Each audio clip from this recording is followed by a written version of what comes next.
तो hello dear students.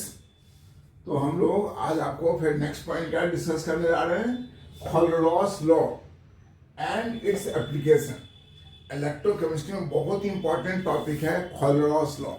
ये क्या करता है, तो देखो मान लीजिए किसी परिवार में 5 लोग हैं, पांचों लोग कमा रहे हैं, अर्न कर रहे हैं। किसी का वेतन 50,000, किसी का 2 लाख, किसी का 5 लाख, किसी का 10 लाख। अगर सब लोग अपनी अपनी सैलरी अलग अलग बैंक में डालें या सेम बैंक में डालें तो टोटल इनकम तो ऐड करके ही होगा ना। अगर अलग अलग बैंक में डालने से क्या होगा, वैल्यू कम हो जाएगा? नहीं। सेम में डालने में बढ़ जाएगा? नहीं। जितना होगा सबको ऐड कर देंगे तो वही हो जाएगा उस फैमिली की टोटल इनकम।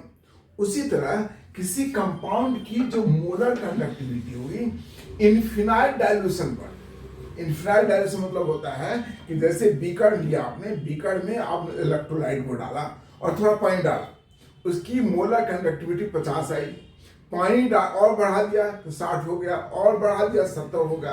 यानी कि पानी डालते गए और कंडक्टिविटी, मोलर कंडक्टिविटी बढ़ती गई। एक ऐसा पॉइंट आएगा जिसके बाद और भी पानी डालेंगे तो अब कंडक्टिविटी नहीं बढ़ रही है, उसको बोलेंगे molar conductivity at infinite dilution और लिमिटिंग मोलर कंडक्टिविटी। तो हम कैसे निकालेंगे किसी कंपाउंड को? तो खोलरॉस ने यही हेल्प किया हमें। क्या हेल्प किया कि किसी भी कंपाउंड की जो मोलर कंडक्टिविटी होगी at infinite dilution will be equal to sum of partial molar conductivity of all cations and all anions. बस सिंपल सी बात है। क्या कहा उसने? Defined as the, it states that molar conductivity at infinite dilution यानी कि लिमिटिंग मोलर कंडक्टिविटी बोल सकते हैं, of an electrolyte is equal to sum of partial molar conductivity, partial molar conductivity of all cations and all anions multiplied by their stoichiometric coefficient।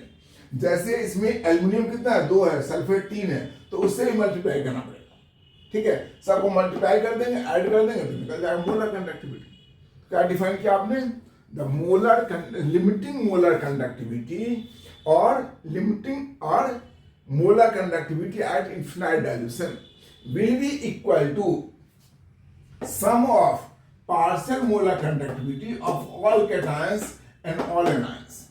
Clear? Simple सी बात है, right? इसका हमें क्या application है, क्या यूज क्या है इसका? तो इसके बहुत इंपॉर्टेंट यूज है जिसको हम बोलेंगे application of Kohlrausch law. Applications of Kohlrausch law. पहला, अगर ये नहीं होता ये लॉ तो वीक इलेक्ट्रोलाइट जैसे अमोनियम हाइड्रोक्साइड, एसिटिक एसिड, उस सब की मोलर कंडक्टिविटी भी हम नहीं निकाल सकते थे। कैसे हम बताएंगे? तो पहला हुआ, it is very helpful to calculate the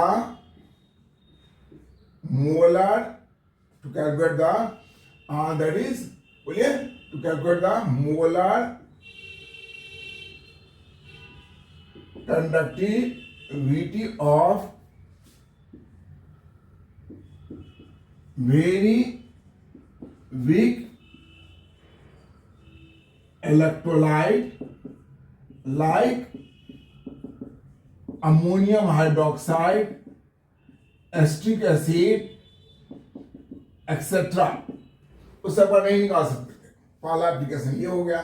दूसरा, टू कैलकुलेट द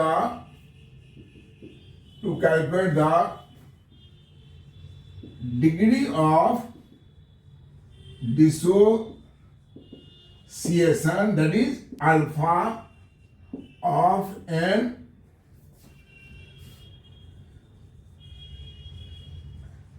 electrolyte। कोई इलेक्ट्रोलाइट कितना परसेंट डिसोसिएट होगा?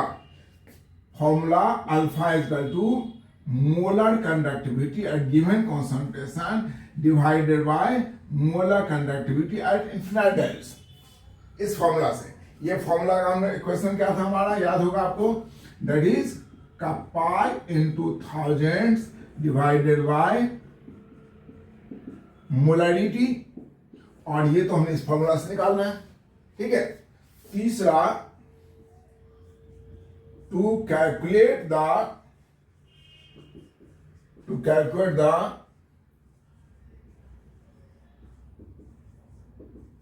dissociation constant K of an electrolyte that is equal to C alpha square बटा 1 माइनस अल्फा। ये 3 इसके एप्लीकेशंस हैं, राइट। तो मैं क्या क्या पढ़ा? पहला पढ़ा कि खल्लॉस लॉ क्या होता है। खल्लॉस लॉ आपने डिफाइन किया कि molar conductivity of an electrolyte, molar conductivity of an electrolyte at infinite dilation is equal to sum of partial molar conductivity of all cations and all anions, right। सभी cation ion की molar conductivity जो infinite dilation को दिया जाएगा वो add कर देंगे तो निकल जाएगा। इसका क्या एप्लीकेशंस हैं? तो पहला एप्लीकेशन आपने लिखा कि अगर ये हमारे पास फॉर्मूला नहीं होता तो हम भी इलेक्ट्रोलाइट की मोलर कंडक्टिविटी इन्फिनाइट डायलेशन को नहीं निकाल सकते थे। दूसरा, कोई इलेक्ट्रोलाइट, जैसे मैंने आपको 500 रुपये दिए, आपने कहा इसका खुला करवा के लिया 50-50 का, आप गए मार्केट से मैक्सिमम 200 रुपये का खुला करवाया, तो आपने कितना परसेंट डिसोसिएट करवाया? That is 2 divide by 500 into 100। तो उसी तरह डिग्री ऑफ डिसोसिएशन कितना होगा? So molar conductivity at given concentration divide by molar conductivity eight infinite direction. इसका फॉर्मूला आपने कुछ देर पहले पढ़ा है और ये तो आप इसी से फॉर्मूला निकालेंगे, देख ही रहे फॉर्मूला। तीसरा है to calculate the dissociation constant K of an electrolyte that is equal to C alpha square बटा 1 माइनस अल्फा। ये हमारे 2 नंबर का क्वेश्चन होगा, 100% इसी तरह से लिखना है। Thank you. न्यूमेरिकल बनाएंगे इस पर।